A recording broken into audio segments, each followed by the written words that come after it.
Welcome to another Stars and Stripes podcast. Today we're going to do something a little different. I'm Ron Scott. I'm president and CEO of Stars. And today we're going to introduce you to our host, Al Palmer. Al's got a remarkable history and really brings the type of credentials and been there experiences that makes him a very powerful host for our series of podcasts. So today we're going to start off with a slideshow, and Al's going to walk us through that to give us a feel for his background, and we'll have a conversation in between. Al? Well, Ron, thank you for the introduction. And let me tell our audience here how delighted I am to be here with Colonel Scott today. It's great to be in company of heroes and people who know what's going on with our military these days. So, and it's good to be the host of this podcast. We're off to a good start, I think. So, just as background for those who are going to be faithfully listening to this episode of one person's journey through life in the military, I grew up in a family that was military. My grandfather was an early Army Air Corps aviator, joined the National Guard in 2006, I'm sorry, 1906, in San Francisco when they had the earthquake. He joined the Army Reserves at the time, and then later went full time into the Army in 1917 at the end of World War One. He was an aviator, got his pilot's license signed by Orville Wright, and then flew and instructed pilots on the West Coast in World War One, and did the same thing in World War Two, and then spent a little bit of time on the front in Italy and at North Africa at the end of World War Two. Uh, but one of the things that was remarkable about him was he was a squadron commander of a pursuit squadron at Crissy Field, which was in San Francisco. The time was the early 20s. In those days, there were air racers that were coming into San Francisco, flying in and out of San Francisco across the ocean to Hawaii in Atoll air races. But it was also a time when Charles Lindbergh completed his flight across the Atlantic and came in too. And his squadron would host people like Lindbergh as he toured around the country. And then the people who were in the air races, he helped take care of their aircraft too, because Crissy Field was the only aviation installation for the Army on the West Coast at the time. He also established the first Army Reserve unit in the Army there at Crissy Field. Well, one of the occasions he had was when Amelia Earhart came to town, and she was doing one of her jaunts across the ocean in 1927. Uh, and actually, she flew across the Atlantic also in 1927. But and just before she did that, my grandfather had her out one night when they had her aircraft there they were taking care of, went to a hotel in San Francisco and made her an honorary major in the Air Corps, and also pinned wings on her. They bought her a brand new, nice outfit to wear. Uh, and that's the slide number 5, Cindy, if you've got that. So they had dinner and they made her an honorary major in the Air Corps and pinned wings on her. And she was delighted about that. But then she went off and across the Atlantic. And so that was an episode that there was a telegram she wrote back and told the squadron about that. And they commended her for being the commander of their squadron and doing a great thing like flying across the ocean. Problem with that was that photograph that you're looking at now got out into the press. It made its way to the front pages of the San Francisco Examiner, and that was then picked up by an author who was writing a book about Amelia. And he said, aha, smoking gun. That's Amelia Earhart being signed up to go spy on the Japanese in 1937. Well, I knew it wasn't in 1937, it was actually in 1928. And that made the papers, and we finally got it straightened out. For the longest time, some of that's still around. This was part of the conspiracy of the United States to get Amelia to go spy on the Japanese. That didn't work out so well. Hey, But the next slide. Al, if I can ask you, you look at that image there, and Amelia is surrounded by four aviators, four male aviators. And when you Yep. look at the facial expressions and the body language, there is a tremendous expression of respect for a woman who was a pioneer in aviation. And I think it says a lot about, even in those days, an appreciation for merit over other things that tend to take our concentration away from merit these days. So, anyway, I just want to make that observation.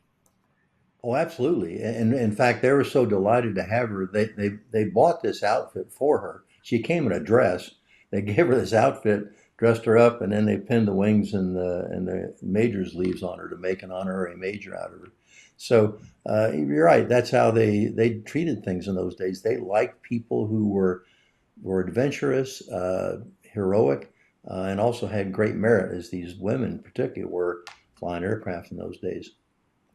So, Cindy, the next slide is a picture of my grandfather standing up on the ground out there. He was one of the judges for the Dole Air Races that they initiated to really extend aviation at the time. And this was in 1927. And you can see this Navy lieutenant up there who looks rather old for a lieutenant. But anyway, he was one of the officials there conducting the air races. Uh, so the next slide is a picture of my dad. Now, my dad was a flying sergeant in his father's pursuit squadron there at Crissy Field. So my grandfather taught my father how to fly in Jenny. And he did that and got through flight training, but had an accident, got some oyster shells in his eye from doing a ground loop right there at Crissy Field. So he became a maintenance officer for the rest of his career. But he was but he was in Korea with F-86s and F-80s. Later went into the missile business and became one of the first tactical missileers in the Air Force. So he retired. Both of them retired as colonels. Then there was me. I was the third one in line. They expected me, I think, to probably get into the services right away. But I was not really ready for that. After I graduated from college, I was headed off to medical school, I thought. Unfortunately, the draft caught up with me, and I got a draft physical, was being drafted, and so I got my uncle, who was a lieutenant colonel in the Pentagon, to get me into the Air Force real quickly, so I could get into officer training school, which I did. Finished officer training school, figured I'd successfully dodged the draft, and I didn't have much to worry about. Well, after getting out of officer training school in this next slide, um, I was headed off to pilot training, I thought, and was going to be out and flying heavies someplace and not having to go to war. Instead, I found myself going through navigator training and becoming an electronic warfare officer, and then heading right off to the war. So instead of dodging bullets in a foxhole, here I am dodging surface to air missiles and aircraft fire and flying over bad guy territory, single ship, which turned out to be quite an adventure. But along the way, I found a beautiful girl that I met in officer training school. We fell in love right away, got married, and she became the partner here for the rest of the time, and she still is to this day, my beautiful bride, Susan. You done good. Yeah, well, Well see, that's done. what she says. You did well. So, and people didn't think it was going to last. I mean, we only knew each other probably for a month or so, and had when she was printing up all of the invitations, she wasn't sure how to spell my name right. So that shows you how quickly that all happened. But that next slide shows now I'm off to war. Hadn't really expected it. Young guy in his 20s, brand new second lieutenant, and I'm heading off to Vietnam and Thailand. Uh, this artwork here, this was a painting done by one of our pilots, and it shows you a little bit about what we were thinking at the time. Here's family. There's duty, honor, and country. You know, you're always TDY on temporary duty someplace or leave, and there's always the presence of war at your back, if not in front of you. And so this kind of portrays that a little bit. Next slide. So here I am. There's a great little hero photo. They used to take these things all the time just to impress everybody back home. So this was an official photo I took. Young lieutenant standing in front of his airplane with a parachute and all that. So that was the beginning of that And Al, journey. what kind of an airplane was that, and what was its function? So this was an EB-66. It was a medium bomber that was developed during the Cold War. It was a tactical bomber that had a nuclear mission. Most of them were stationed in Europe. And at the end of the 50s and 60s, they put them in the boneyard in Arizona at Davis-Monthan Air Force Base, where they stayed for many years. As Vietnam started heating up and we got busy in the mid 60s, they brought them out, reconfigured those as electronic warfare aircraft. We had two kinds. One was a reconnaissance aircraft. We'd go out and find the signals and find out where the bad guys were, where the radars were. The other part of it was we had active jammers that were very powerful, and we'd take those and accompany the strike forces and kind of shield them from the radar sites on the ground.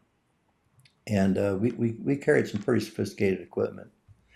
So Yeah, anyway, and for 100. and for and for our viewers, real quick, Al, when you talked about going out and picking up signals, you could tell by the sound in the headset the type of radar that was looking at you, and given the type of radar, the type of weapon system that it was associated with.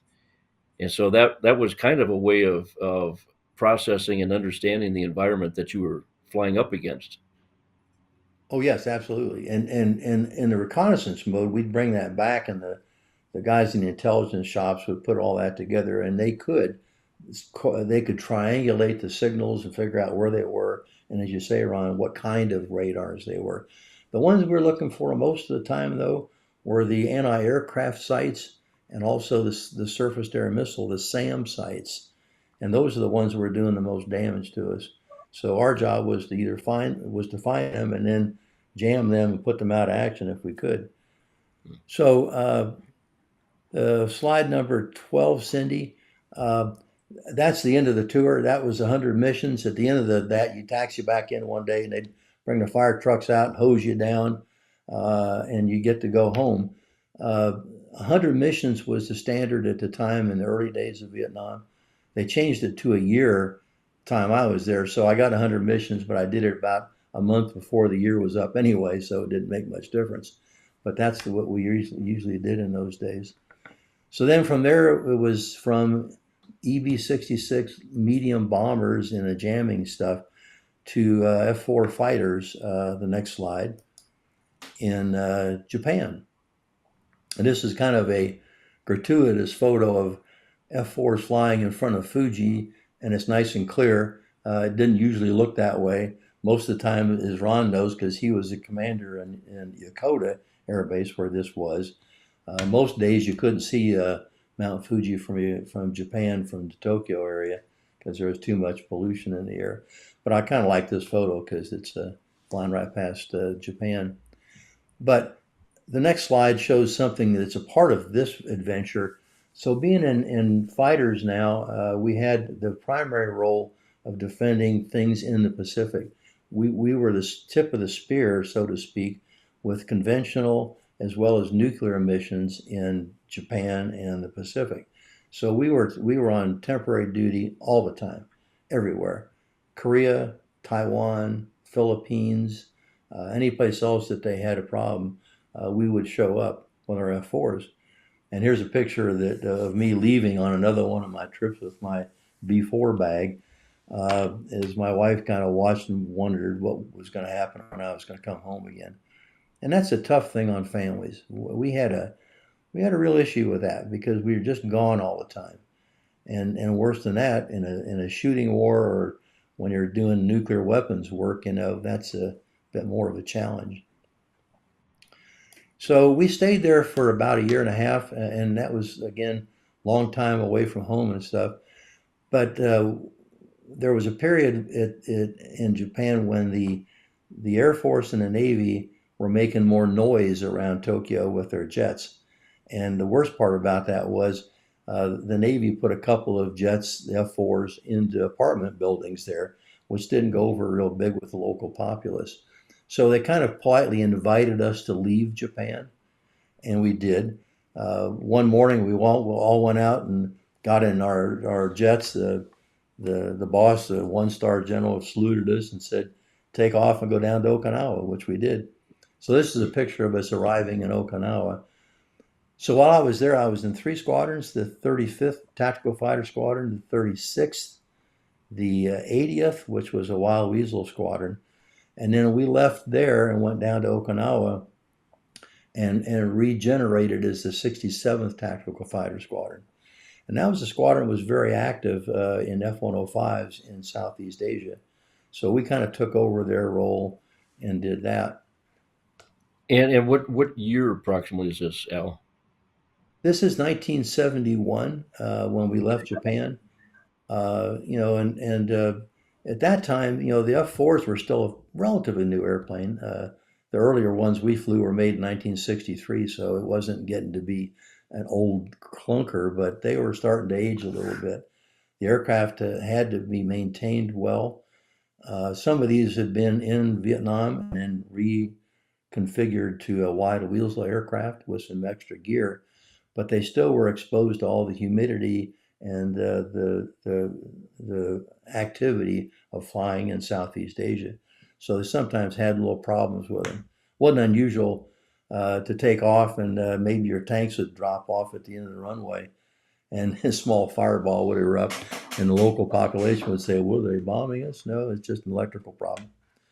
But that was life back in Okinawa. So so for there, we were there for about a year, and again, gone all the time, most of the time in Korea and Taiwan. But as the Vietnam War heated up at the end in 1972, the Air Force then sent us off as a Wild Weasel detachment to Korat Air Force Base in Thailand. And the idea was that they were running out of Wild Weasel aircraft, the F-105s that were there. They'd suffered some pretty bad losses. In fact, the Wild Weasels as a whole suffered about 50% loss rates in the war. And they lost almost all of the first Wild Weasels that went over there. So Yes, our job Al, was, when you say a loss, we're talking where they were actually shot down, right? yes, So 50% and attrition. and yeah, and not many of them were actually captured in that first group. It was a, kind of a stunning loss, but it showed how effective the surface-to-air missiles that they got from Russia actually were. So the next slide. Uh, Once we got into country, we were working daily and we're chasing sites down, shooting SAM sites when we found them. We did quite a few of those. But as the end of 1972 started to approach, the peace talks in Paris started to fail. Uh, the administration thought they could be rational with the North Vietnamese, get them to come to the table, free our POWs, and gracefully get out of the war with us. Didn't work that way.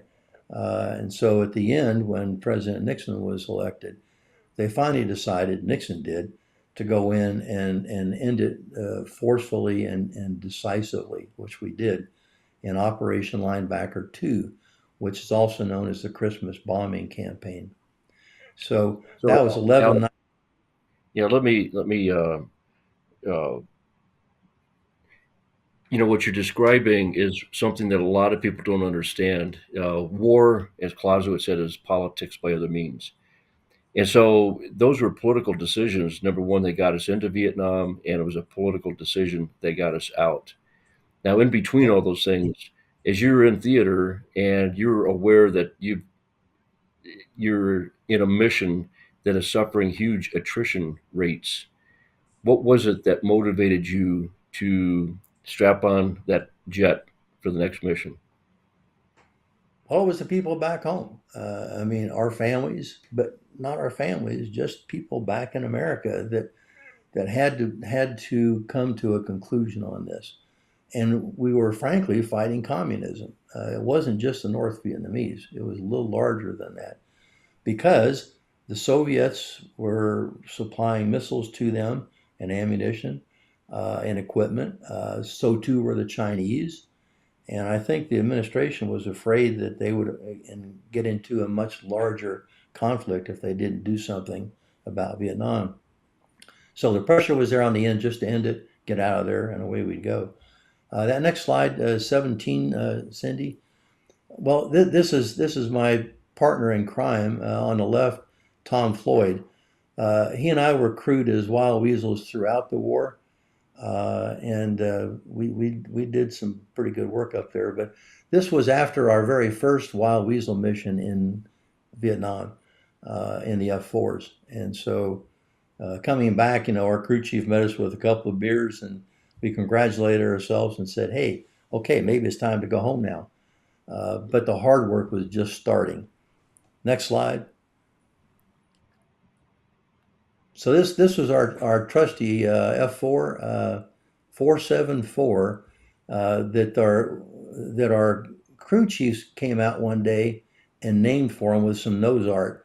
They called it brain damage, which I thought was pretty appropriate um, because we were actually trying to do that in putting the surface to air missile radar sites out of business. We were trying to put their brain out of business so that they Mhm. couldn't do anything. So we thought that was pretty good. Um, but the other part of this story was in November of 72, right before Operation Linebacker 2 started, we were coming back from a night mission over Hanoi, 4 aircraft and 8 guys. We debriefed with the maintenance guys, and then we headed back to our quarters on base there, but it was like 1:30 in the morning. So it was dark out and no one else was around. And so we all had bicycles. We were riding our bikes back over to our hooches where we stayed. And unbeknownst to us, there was an NCO who was taking his girlfriend back to the base. He'd had a little bit too much to drink because he was running the NCO club on the base. So he came screaming down this road without his lights on and ran right through the middle of a line of ducks going across the road. And guess who he hit? Yours truly.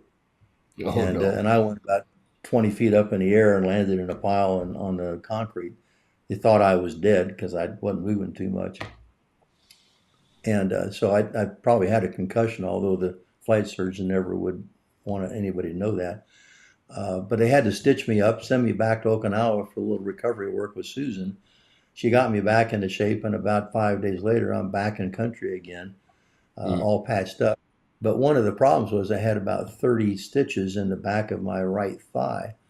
And so I ended up flying all those nights of linebacker with stitches that would come unglued because we were pulling a lot of G's up there too.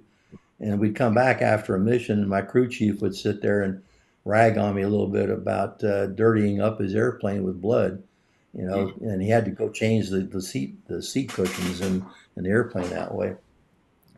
But that just shows you, back to your question, Ron, why do you do it? How do you do it? That's how you do it. There's no one else to do it. You Mm. have a job to do. You've been trained to do it. You're dedicated to do it. And all of our guys went up there. Nobody fussed.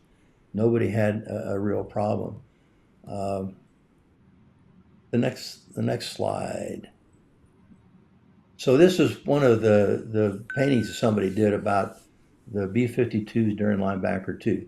And you can see there's a bunch of fighters going down the bottom here, F-4s and 105s. That was us.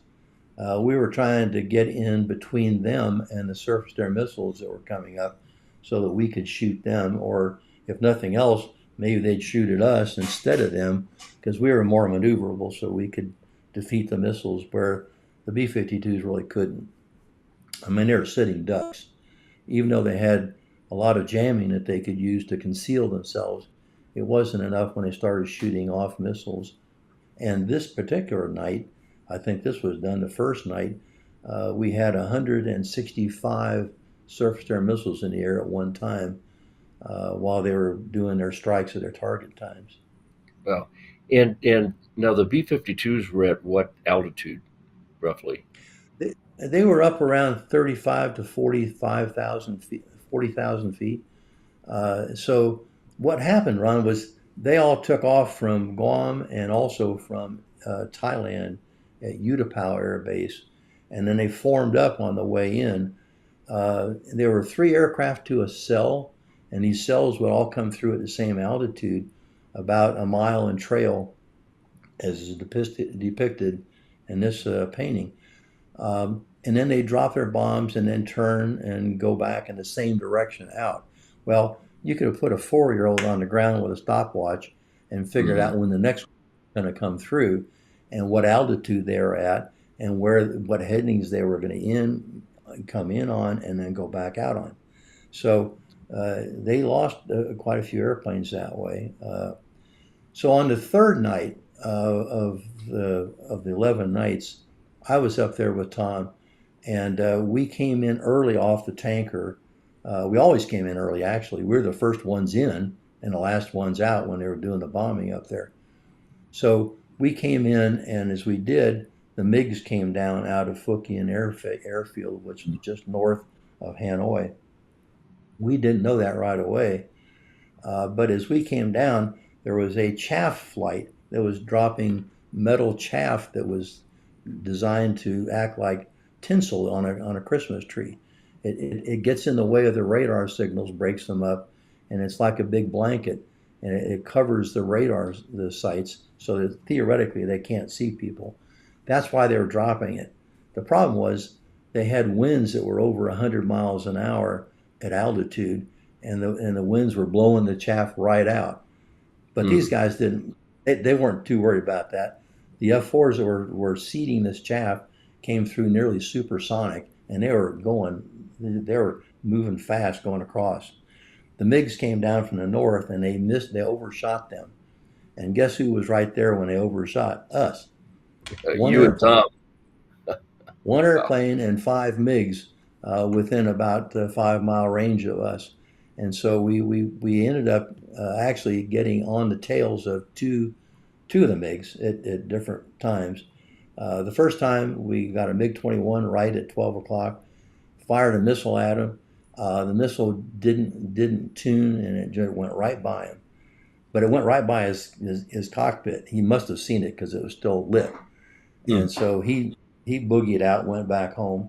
Next guy came up behind us. We got him as well. The next missile that we had, the last one we had, air-to-air missile, wouldn't fire, and it just was on the aircraft. It didn't work. So we thought real hard about shooting one of our other missiles that was one of the SAM guided missiles, but that was not going to help us in what we were trying to do that night. So we just gave up, and he went home, and we went on our way and did our job that night. So But you find five MiGs, and you're in a yeah, one single ship formation, yeah, it was one and V5. and you didn't turn away and run. We've got ammunition. We're going after these guys. Well, one of the mistakes that was made, we were blacked out. We were smart enough to know that when we got into bad guy territory, we weren't going to have lights on, and we also weren't in afterburner. But the MiGs, in their efforts to catch up with these F4s that were dropping the chaff, going supersonic, they went into afterburner, and as soon as they did, we saw them and just pulled up behind them. It's like a big spotlight, and we caught that and just zeroed in on it. So Al, But that was so the Wild Weasel missions were single ship missions. You didn't go out in two ship formations. we went out in two ship and four ship when we took off, but as soon as we got off the tanker, we'd split because we all had individual targets. We had other times during the daytime, day VFR, sometimes we'd fly two ships together, but during linebacker we didn't. It was just you were all there by yourself. You Mm. were between the surface to air missile sites, many of them, and the bad guys. And Cindy, if you go down to slide 20.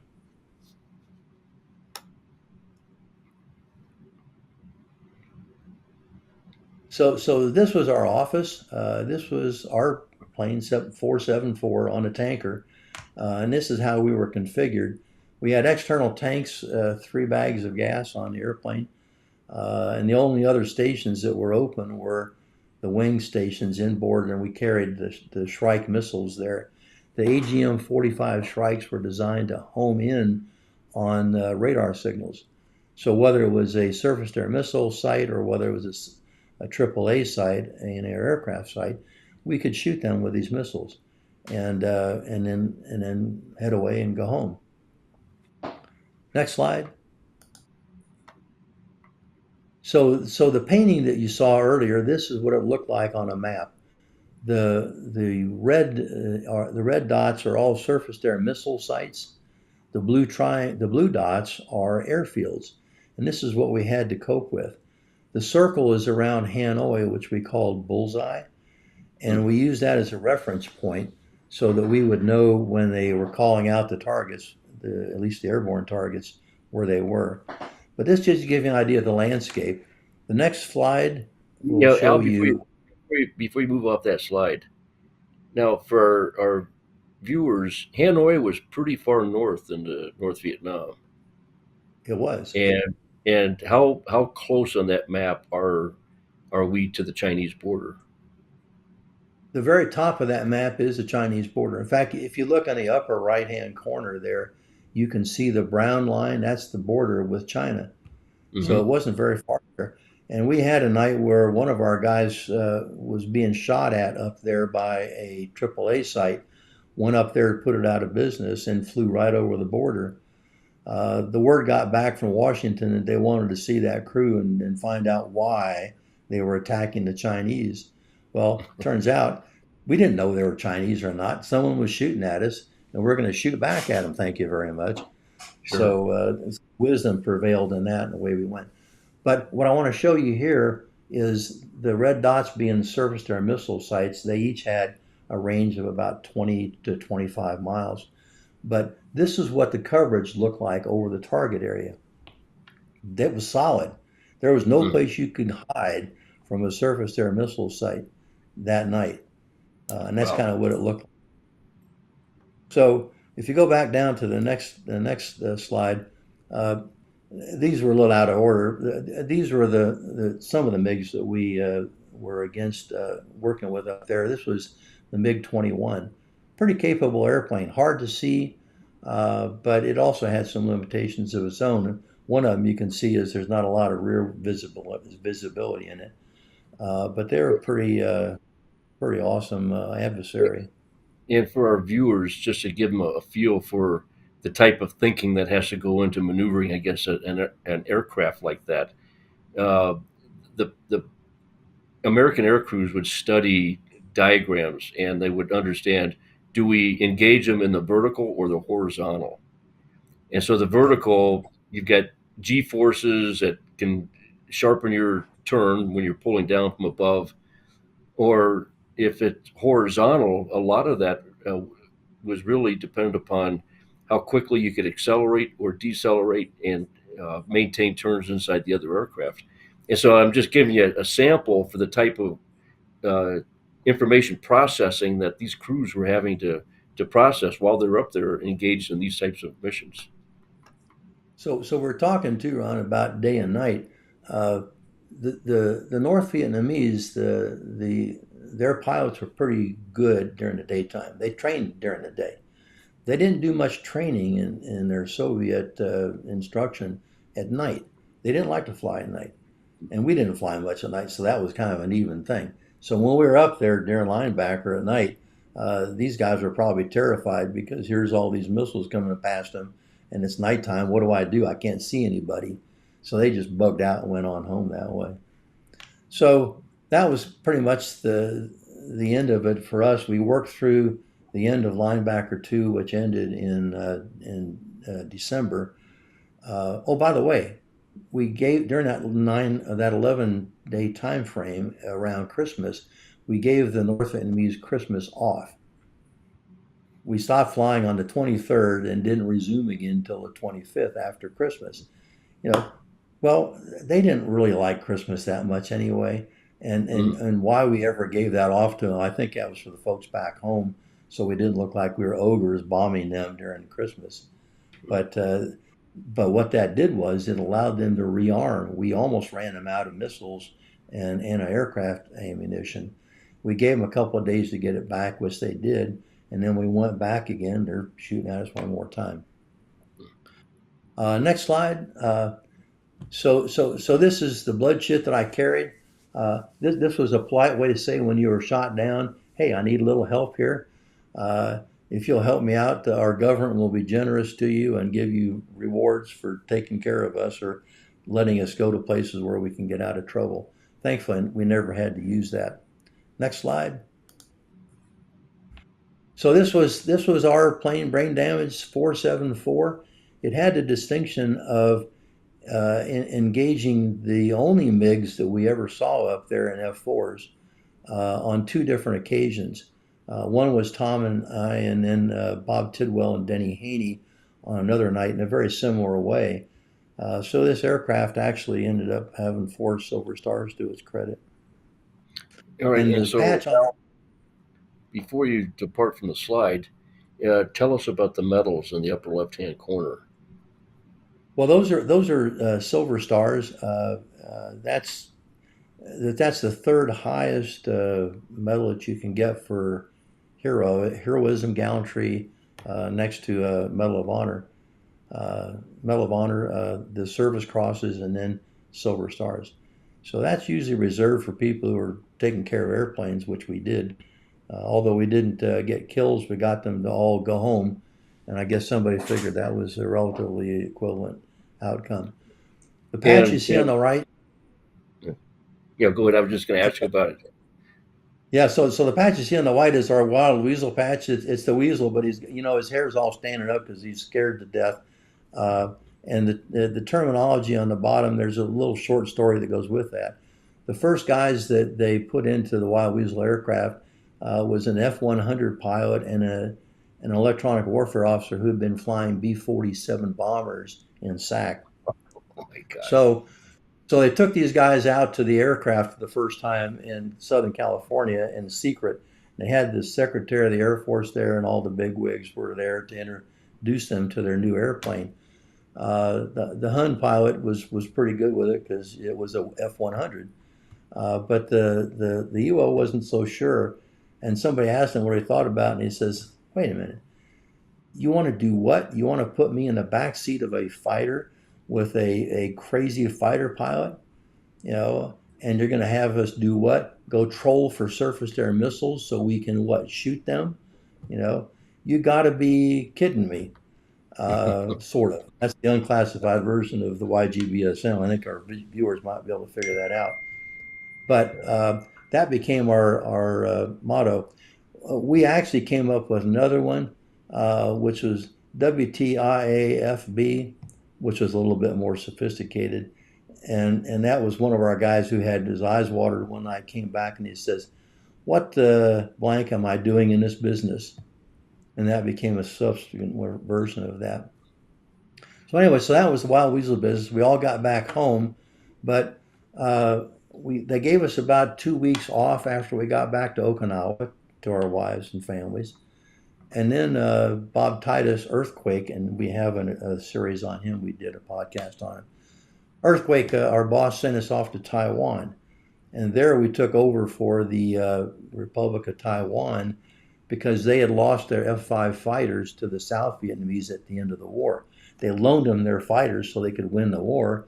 They didn't, and the North Vietnamese then got the aircraft. Well, what that did to Taiwan was it put them at a really disadvantage with the mainland Chinese. They couldn't defend themselves very well. They had F-104 fighters, but that's okay, but they didn't do very well in dogfights. So they sent us over there to be that supplement to them. And we would set air defense alert with them and watch for the Chinese to do something. And it wasn't unusual for the klaxons to go off. Everybody goes out to their airplanes. The guys in the F-104s would take off, come back a couple hours later without any missiles on them. Wow. And we just sit there and look pretty and do our job. The point there is we were taking care of Taiwan at a time when they really needed it. And I think we kind of abandoned them years later. We had 5,000 people at the base we're at, and aircraft and munitions of all kinds, especially some special weapons. but we were there to defend them on their territory. And we kind of abandoned them, which I wish we hadn't done. Anyway, so after that, it was time for me to go back to the United States. Unfortunately, the Air Force, in its wisdom, at the end of the war, decided they needed to put anybody that was coming along into B 52s because they lost all their people. They all quit after the end of the war, too. Mhm. So that's was my orders was to go to B 52s, which launched me into a big campaign not to do that. I fought it as much as I could throughout the Air Force, didn't succeed. So the Air Force sent me up to the far north, up to beautiful K.I. Sawyer Air Force Base on Lake Superior. And it took me about a year to get out. I finally got a direct inter-service transfer with a lot of work to go to the Navy. So next slide. So I'm saying goodbye to the Air Force, shaking hands, and on my way out. And now it's off to the United States Navy. And the deal was, at the stroke of midnight, I was sworn out of the Air Force as an Air Force captain and into the Navy as a Navy lieutenant. And then I got 8 days of travel time to go to Fighter Town in California, in San Diego, and start training in Navy aircraft there in F-4s. And this picture number 27 is me in my new uniform. And that was kind of fun because the Navy had all kinds of fun uniforms. The Air Force only had basically about 2 or 3 uniforms. The Mhm. Navy had a whole slew of them. But they all look pretty good, and this is one of them here. So this is getting used to that. Next slide. But what I had to do was get used to my new airfield, which had a little less room on it than what I was used to on long, you know, 10, 20,000 foot runways. The aircraft carrier turned out to be a real challenge, and the Navy was in a way because the jargon was different, terminology was different, and you had to learn a whole new set of things about working off an aircraft carrier at sea. And one of the more daunting things was once you took off and got out a little ways, there ain't nothing else around. There's no landmarks. There's no Mhm. other airfield. You're all by yourself out this great big huge ocean, and after a while, you can't see it. You can't see a ship. You don't know where you are. You do have instruments which will tell you electronically where the ship might be, but that Mhm. doesn't always work in far out distances. So that became a challenge that was something to get used to. Next slide. Hey, Al, did we have GPS at that time? No, that was the problem. We had Wow. TACANs. TACANs was it. And before you would take off from the carrier, the ship would give you its projected position when you were going to be coming back. They had a planned route, so they kind of give you a projected position, and you put that in your navigation system, and that's where you presumably were going to be. Didn't always work out that way. If you had to get more gas because you're running low, now you're going to be miles off. And again, your distance, isn't that great. And it wasn't unusual for people to be kind of looking around for an aircraft carrier to land on. Well, and then also the intensity. I mean, you're not just launching one airplane, you're launching multiple airplanes and then recovering multiple airplanes. You So I are, would and that's imagine really that the teamwork on the deck would have to be, pretty tight. oh, it was, and honestly, Ron, it was like watching a symphony play music, watching all the people and what they were doing on a flight deck, coordinating that and making sure everything worked. It's something really to behold. This is what we were doing it in. This is our trusty Tomcat F-14, like you probably might remember from Top Gun. Hmm. This was a brand new aircraft, by the way, when Top Gun was filmed. And so I was in one of the first squadrons that went out to sea. Next slide. And this is it. This was Fighter Squadron 24, which I was in. This was the first F-14 squadron to be deployed with the Constellation. Uh, Now, if you look at this very carefully, I'm right down. If you look where the star is on the airplane, I'm right down at the bottom there in the first row. Uh, but right above me, two guys right above me, right where the star is on this aircraft, is a guy named Bob Willard. Bob Willard was a lieutenant junior grade, like a first lieutenant in the Air Force, brand new guy out of flight training. He'd been to the Air Force, the Naval Academy, played football, but he went on to be a four-star admiral in charge of the Pacific Command, and ended up being a pretty prominent guy in naval aviation. But his other claim to fame was he was in charge of all the filming of the Top Guns, all the aircraft in the movie Top Gun. And so Wow. he's in the credits for that. If you ever see it, his name will show up. His call sign was Rat, Rat Willard. So there you go. I have Next to tell slide. you, even though I was proud and honored to be an Air Force aviator, when Top Gun came out, it's still one of my favorite movies. So, Well, I can't tell you how popular that was, Ron, to get recruiting up. I mean, it was a huge spike, and everybody wanted to do that. I remember I was in San Diego after this exercise in F-14s, uh, after the movie came out in the 80s, and we had dinner one night at the Officers Club there at Miramar, where Fighter Town was, where they filmed the movie. Uh, they had a line of women at the front gate, was probably half a mile long, waiting to get in, so they could go find their Top Gun guy at the Officers Club, or maybe Tom Cruise if they got lucky. mhm. So that was something to behold. So anyway, so the next slide. Well, this is again is a picture in front of the Tomcat, one of my favorites. But that was it. That was my last flight. The next slide is me going off into the sunset. And Al, I got to tell you, the Navy was a lot more tolerant of good mustaches in those days. Oh, they were. Oh, yeah. Well, they had a good number in the Air Force. In fact, I started mine when we got to Vietnam, and I had it since then, probably because it was a lucky charm at the time.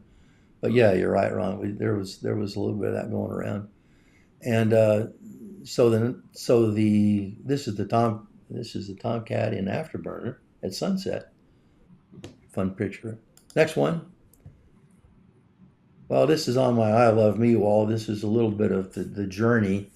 And I like to talk to younger folks this way. When Ron, when we raise our hands, all of us, when we do it, and we swear to defend the Constitution and defend the country, we don't know where we're going exactly. Some people might be auto mechanics, some people might be, admin officers or fighter pilots or you know uh, any number of different positions in the military. But my point is, we don't know where we're going exactly, and we don't know exactly what we're going to be, how we're going to work out, even if we don't may not get out of it. So I keep this to And, remind me a little bit. and how many hours did you end up logging by the time you retired? About 27, 2,800, I guess. Almost all of it in fighters, with the exception of the B-66s, Hmm. and 500 plus hours of combat time, and Yep. 165 combat missions. So this was the result of it. And there's the medals and rank and all that stuff. This is just to kind of remind myself that I'm a split personality, half Air Force, half Navy.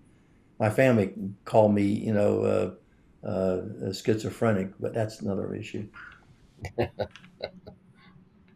So after that, it was retirement at 20 years. My wife didn't want me to stick around any longer than that. She said, "You got the first 20, I've got the rest of it." So we did that. And I figured, well, I got to do something other than sit around and play golf all the time. So I ended up getting into the museum business. And we retired in Hawaii. So they had an Army museum there in downtown Honolulu.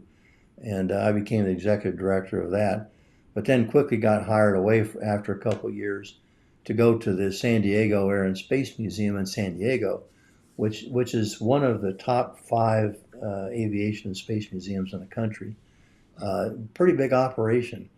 And so while I was there, you can see on the right over here is an SR-71 Blackbird. On the left is the Delta Dart, which was a seaplane that the Navy developed. It was a jet seaplane, Didn't work out all that well, had a few issues. But you can see that the SR-71, the Blackbird, is a big airplane. Mm-hmm. So when we thought about putting this out there on a stick, we went to the city, and the city asked us for a diagram where this is going to be, because it's in Balboa Park, which is a big community park of museums there in San Diego. So they asked for a diagram of how this was going to look. We gave them a model actually, but it was like a small model. It didn't go out very far. It didn't go out beyond where you see the grass here, and so they gave us permission to put it there. Well, we finally got it in from Palmdale, where the aircraft factory was. Put it out there, and they came by. The mayor came by one day. Says, "Holy smokes, that thing is huge, and it's sticking out way over the parking lot. You didn't tell us about that, did you?" So anyway, but this is the next slide is a bit of a picture of the inside of the museum. Uh, this pro we put these big airplanes up in there. Uh, let's go back real quick, Cindy, to the previous picture.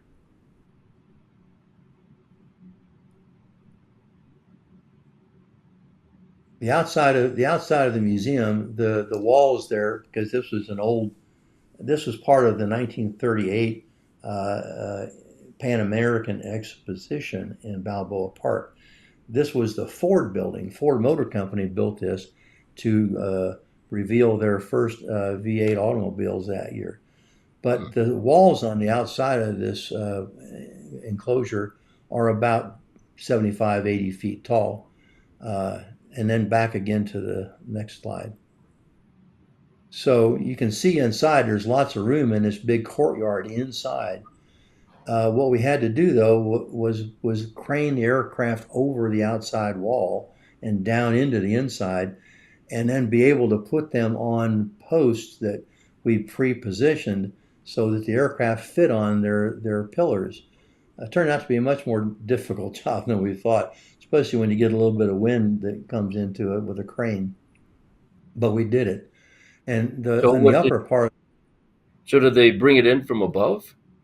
yes, we had a Okay. great big crane, and when we did this, some of that we had an F-4 over here, but on the right hand side there's a Ford Trimotor, which is a huge airplane.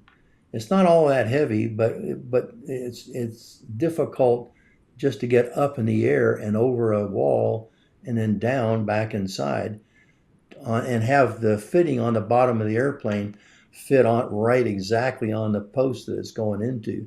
There were a couple of Wow. anxious moments on that, I can and we imagine. had some TV crews out there filming all that, Wow. which made the museum director breathe a little harder too. But you can just barely see underneath this PBY in the courtyard there. There's a fountain, and the fountain you can just kind of basically see it's made out like a V8 symbol on the V8 Hmm. automobile.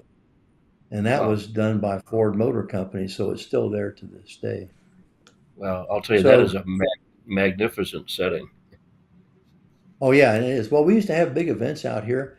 Um, I had an event here in the courtyard with about 500 or 600 people one night. It was right after 9/11. It was the first part of October, first week in October after the attacks, and it was General Paul Tibbets, the commander of the Enola Gay, who dropped the atomic bomb on Hiroshima. I'd set him up well ahead of time to be a lecturer, and he was kind enough to come out years later after 9/11. But you can imagine the environment there with people Hmm. having an attack on the United States, and then here comes Tibbets flying in.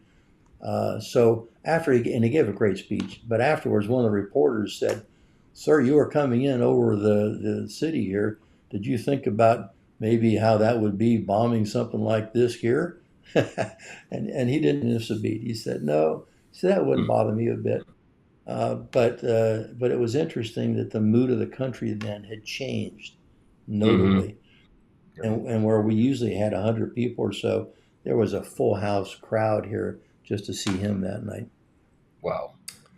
Next slide.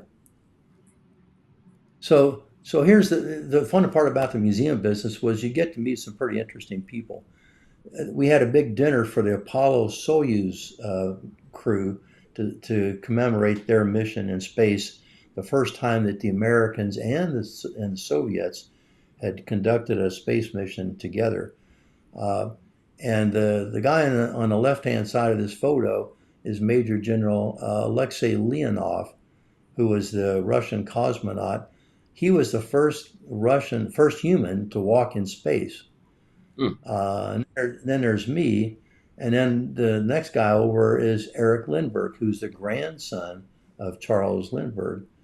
And then the guy on the right hand side was a chief pilot for American Airlines. We were all just having some drinks outside this dinner when Eric Lindbergh walked by, recognized me, and he came in and says, "Hey, what are you guys doing here?" And I explained it to him, and all of a sudden the cosmonaut Alexei, who didn't speak a lot of English, but he did pretty well, he says, "Lindbergh, Lindbergh," and he just his eyes got big, and he almost fell down, and he was so astounded to be in the presence of Lindbergh's grandson. Wow. He said, "That's how I learned how to fly. He was my hero in the Soviet Union." Wow. You never know when people like that show up, but it was really something. And I think, Ron, as we talked about, the problem that Alexei Leonov had was as the first guy in space, he was also the first guy in space to have his spacesuit fill up like a balloon full of air, and he couldn't get back in the spaceship. Oh my God.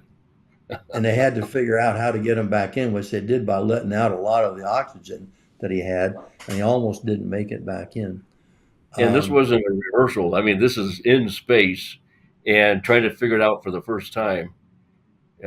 yeah, and there's no crew. So we talk a lot about merit, and that existed on their side too. I mean, these guys were really good at what they were doing, but between the two of them, they figured out how to get him back in. And even when he did that, he wasn't able to move very well. So Valery Kubasov, his co-pilot, grabbed him by the feet and drug him back into the spacecraft. And then they closed it off, and they both survived. Otherwise, neither one of them would have made it back again. And I think, isn't Next there a slide. movie out? You were Yes, there saying is. And it's a Russian. It was made by the Russians. It's all got English, voiceover on it, but it's so well done because the graphics are perfect. The story is amazing, and I'd encourage anybody to do that to go find it. I think it's called Spacewalker, but hmm, well, we can post that on the website here. Um, so after that, it was then on to my next job. They hired me away from San Diego to build a new museum at Pearl Harbor in Hawaii. The uh, the Air Force at the time, Pacific Air Forces, was the commander there was General Dick Myers, who was a guy that I flew Wild Weasels with there at the end in Vietnam. We flew together a lot. Great guy. And so Dick called and me up and one day beca- when and eventually became chairman of the Joint Chiefs of Staff, right? he did, and in fact I talked to him the other day. We're going to hopefully have him on our podcast here in a future event, so stay tuned for that. But Excellent. when Dick was PACAF commander, his idea was there's nothing out here that says all the great things that have happened through Korea, through World War II and Vietnam to talk about air power in the Pacific. He wanted to put up a museum to focus on that. So he brought me out from San Diego, and they hired me as the contractor to develop a plan to do that at Hickam Air Force Base. Well, it didn't work out very well because the Air Force was not happy about having a lot of people on their Air Force base. So the Navy, though, happened to be trying to figure out what to do with old hangars on Ford Island, which was the island in the middle of Pearl Harbor where all the aircraft, all the ships were anchored the morning of the attack on Pearl Harbor. And this is the control tower that they used for the field. There was a runway there, hangars. This tower was actually where they broadcast the message, attack on Pearl Harbor, this is no drill. So there's a lot of history here with this particular spot. It's where the war started. So they brought me out to do this, and we finally ended up selecting this site on Pearl Harbor to do it. This is one of the hangars there that we built and reconstructed and made it the museum. And if you look at slide number 39, Cindy, so it took me about 2 years to convince the Navy to let us have the property there, the hangars and all that, to develop into a museum. By the time we finally did, we had to do some fundraising and get some money together to do that, which we did. Next slide. So this is what the hangars looked like when we got finished, demoing the inside of it. We had to take out what was a gym inside and some other things. So what we ended up with, next slide, was pretty much an empty hangar once we were able to get the debris cleared out of this. And then we had to convince the Navy that we were sane enough to be able to build a museum here to make it work. So we ended up with a 65-year lease on the property on Ford Island. And now we're on slide 41.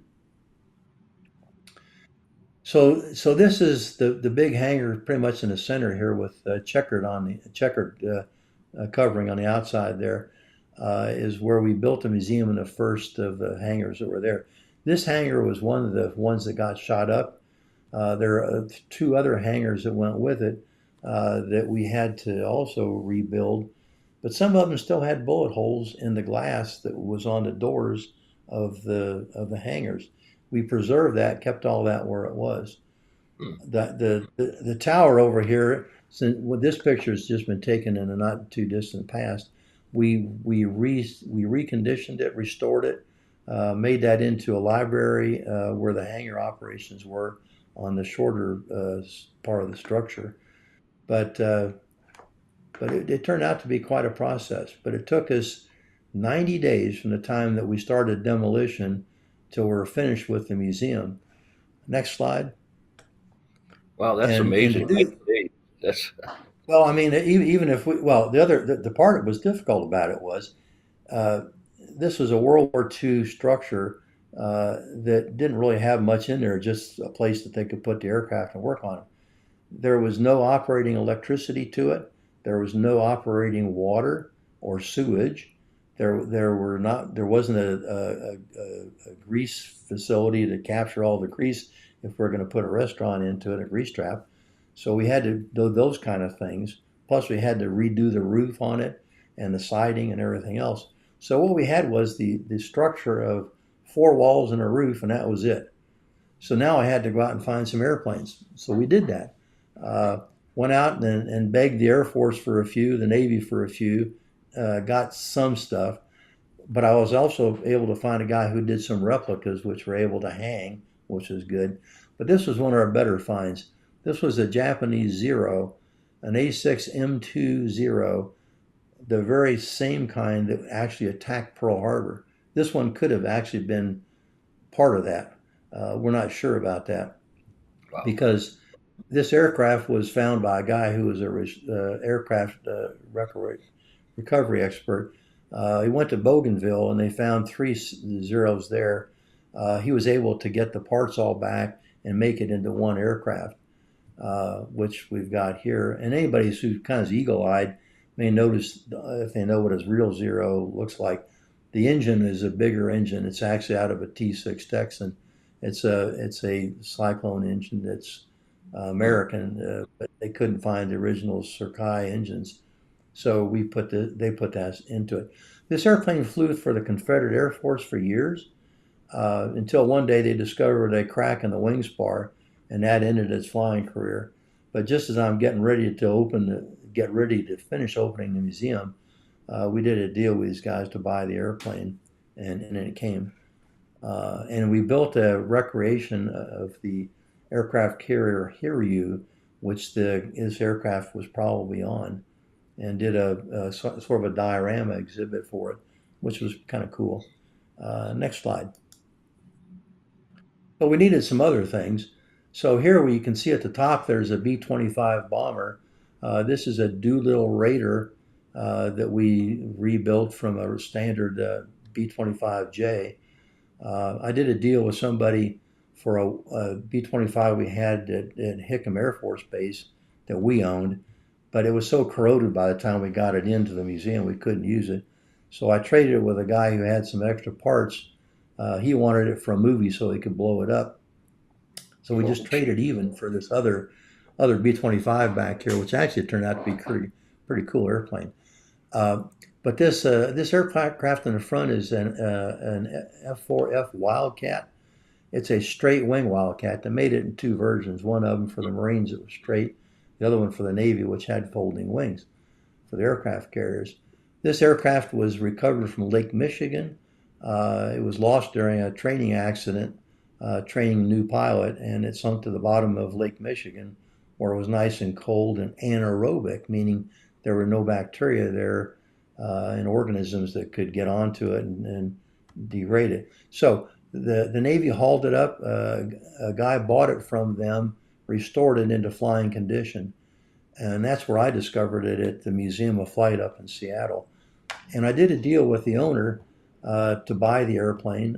Met him in a restaurant at the Museum of Flight museum where it was on temporary display. And I said, "So how much you want for this thing?" He says, "I'll sell it to you, but it's going to cost you $1 million." oh my gosh. And I kind of gulped real hard, and I thought, listen, I'm just a poor museum director here. I can't dip into my bank account and do that. But fortunately, we had some money in the museum's account, so I wrote out a check for $1 million sitting at a Holy, table in a restaurant, and that's how we got the airplane. And then we had to transport it by surface transportation to mhm. get it to Hawaii, as we did, by the way, with all these other airplanes, and that was a pretty large task. But we're running out of time. We had to open a museum by Pearl Harbor Day in 2006, and I only had like a month or two to do all this. Next slide. So we Yeah. put it in another diorama exhibit. Now, so So what kind of a staff did you have? Did you have a team of folks that were I did. also on? I had a couple of great. I had about 5 or 6 people initially, and we expanded that right before we opened. But I had a great curator. His name was Mike Wilson. He was a former airline pilot. I had actually had him as an employee as a curator in San Diego at the Aerospace Museum. So he came out. I talked him out of coming out. He was a surfer, so he didn't mind going to Hawaii at all, and he's still there doing that. But you'll remember back to the zero we talked about. This is, let's go, Cindy, first to slide number 45. So this is a zero that crashed on the island of Niihau right after during the attack on Pearl Harbor. It was a zero. He got shot up and was leaking fuel and attempted to land on the island, not realizing that the two brothers that owned the island, had plowed the flat areas on lake beds that were dry up with furrows on them, 2 and 3 foot deep furrows. So the Mhm. Japanese thought they could use this island as an alternate airfield, if you will, for the attack. Anybody that got shot up, ran out of gas, could land here. They parked a submarine off the edge of the island so that they could get the guys and get them back home again. Well, unfortunately, this guy realized he couldn't do that. He couldn't land there. Attempted to land on this kind of sloping hill, but it didn't work, and he ran into a whole bunch of very thick brush, crashed the airplane, and this is what it looked like when he finished with it. But he got out. So this aircraft sat on the island all those years. Uh, Unfortunately, when at the end of the attack on Pearl Harbor, on this island, which was totally remote, it only had native Hawaiians and these two brothers that were the owners of the island living there. So when the attacks were all over, the Army sent a team of sailors and soldiers out to recover what they could from this wreck, so we could analyze it. They picked up a few things and spent about a day there. But on the way out, this young lieutenant wags his finger at the guys on the island and he says, "You can't talk about this with anybody. This is national security secrets. It's top secret. It's state secrets. You can't ever talk about this, and anything that you got that you might have picked up is government property and is top secret. You can't do anything with it. And of course they're local Hawaiian natives, so okay, where they went. So years later, when I was doing the museum, I got wind of this from the owners there. I went over, looked at it. What was left of it wasn't much, but what we decided to do was bring it back over to the museum, along with the tractor that they used to plow up all the furrows and everything, and make this a story about the first successful battle of Niihau. Because the rest of the story is the pilot who survived was captured. He was put in a barn and locked up, but there was a pair of Japanese expatriates who were also there working for the brothers. They actually freed him because they could communicate with him. He ended up getting a shotgun, went back to the Zero, got the machine guns out of the Zero, and captured the whole damn town. Held them hostage for about 4 or 5 days, and they were terrified. It was just through the actions of one great big Hawaiian guy there and his wife uh, that they were able to get this guy, and they threw him up against the lava rock wall and killed him, and that was the end of it. So that was the first battle that we won during World War II. Now, So I wanted to. how did you get access to that story? Uh, well, the story was known, but there was somebody I knew on Oahu where we were in Honolulu that knew the brothers well, and he said, "Hey, look, I'll introduce you to them." And so we went over there, and nobody went over there. I mean, there's no roads there, there's no airport, there's no TV, no radio. It's a really isolated place.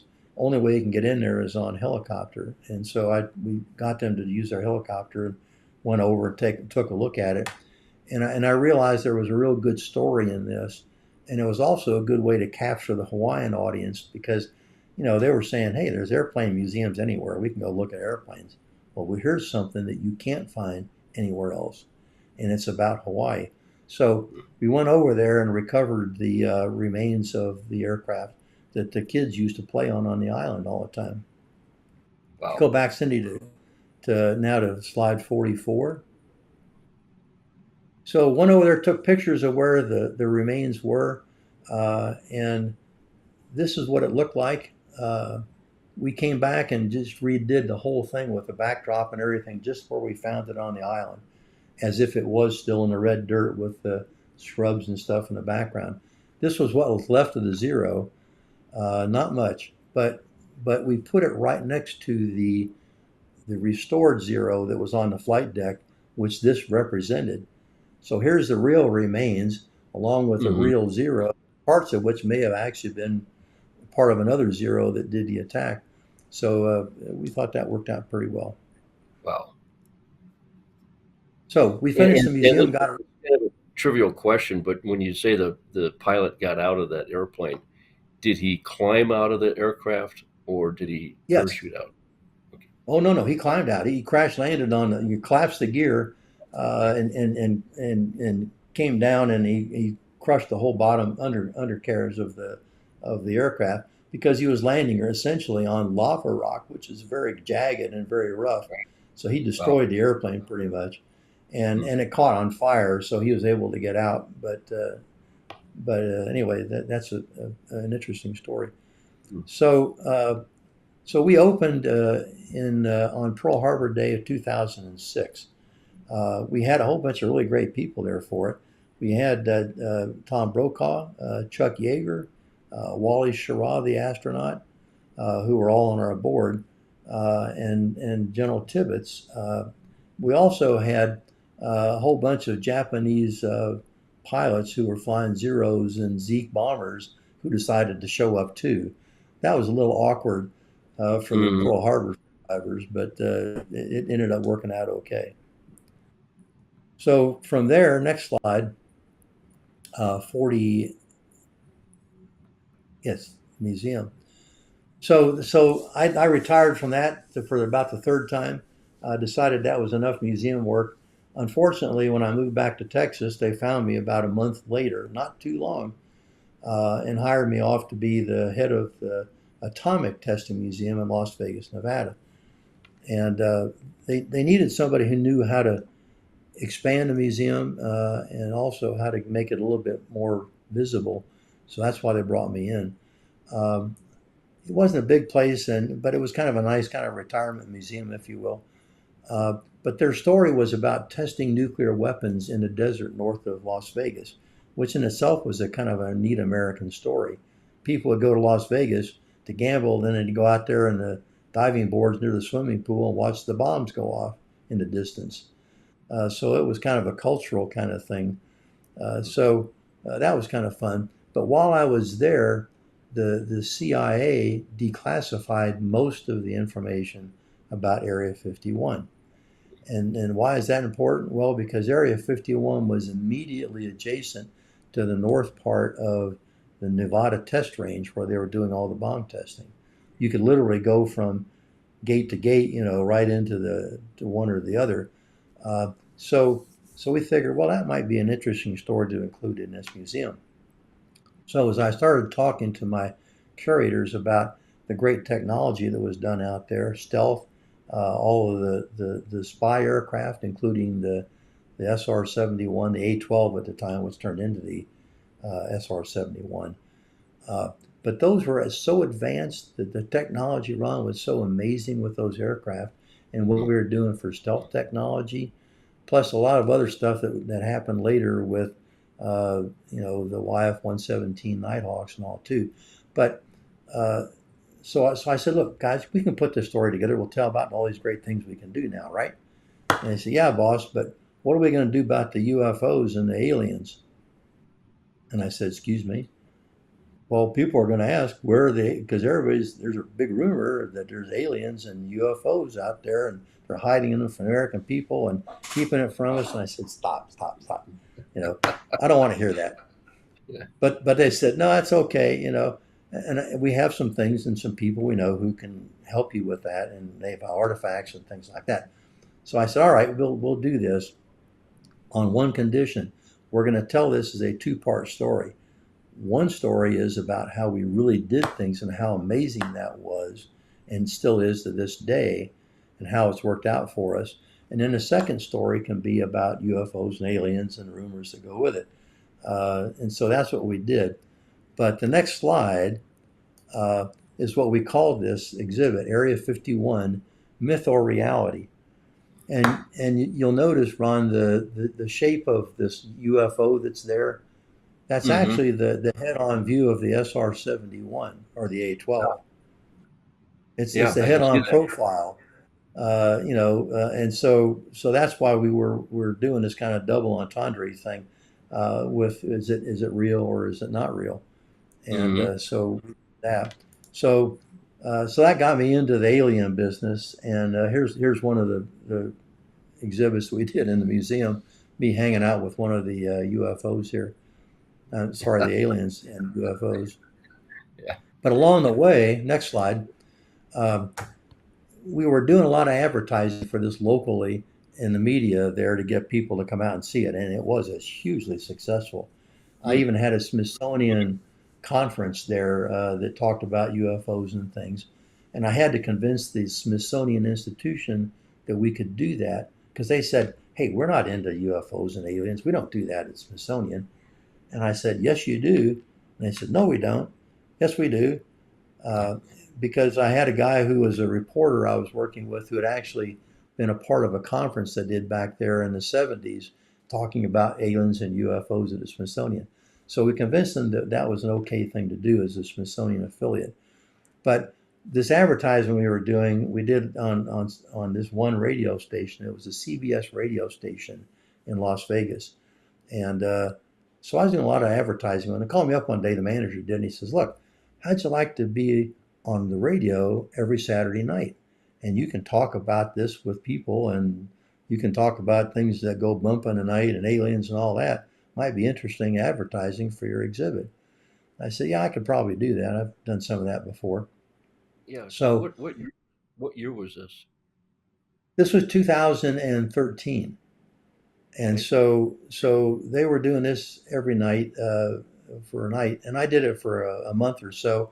And finally, just in casual conversation one day, I said, "Look, this is," and I said, "Why did you pick me?" He says, "Well, we needed somebody to fill a slot, and you're kind of a personable guy. The guy we had here wasn't. He was kind of acidic, and not only that, he was very conservative, and he was kind of a nutcase, and so his ratings weren't good, and we just fired him. We said, sorry, can't work here anymore." This was CBS Radio. Oh my And God. I said, "Well, that's interesting. Well, can you tell me who that was?" And he said, "Yeah, his name was Mark Levin." Uh, and that's what I said. I said, "Really?" So I filled in for Mark Levin thereafter. I even used a little bit of his shtick, about being in a nuclear hard bunker underneath the ground, and we just had a lot of fun with it, and we get some really interesting people that we had on the show, and we talk about alien abductions and UFOs underground at Area 51 and big caverns and all that. So So that's have me. you met Mark and had a chance to commiserate with him? No, I haven't actually, but I'm working on that. That's one of my projects, sir. I think I'll have to get to him because he's into this, as you know, Ron, as we are, from the Marxist standpoint and from Mhm. the abuses of government. And he's a smart guy, so yeah, he'd be good to have on a podcast. But what that taught me was being able to work with people and take differing views on things. I mean, I had a lady one day, she called me up and she says, "I want to talk to you about chemtrails." I says, "What the heck is that?" She says, "Those things in the air, those big white lines in the sky. They're airplanes up there spreading chemicals and they're trying to kill us all." And I said, "How do you know that?" "Oh, I know FEMA's been buying body bags and no one will talk to us about what's in those fumes that they're putting out up there." And I said, "Lady, do you have any idea how much liquid you'd have to take up there to spread around for that?" And the aircraft, first of all, wouldn't be able to get off the ground. But if you're putting it out of the engines would fail and wouldn't work. "Oh, I didn't think about that." So we had Hmm. some very interesting discussions with people. But Wow. but it was a good way for me to gain a little bit of skills in what we're doing here now. So that led to the last slide, which is our Stars and Stripes podcast. Well, Al, I'll tell you what a great story. And, as I listened and watched, um, the thing that really stands out to me is number one, you made history in your earlier flying days, and now you're into preserving history.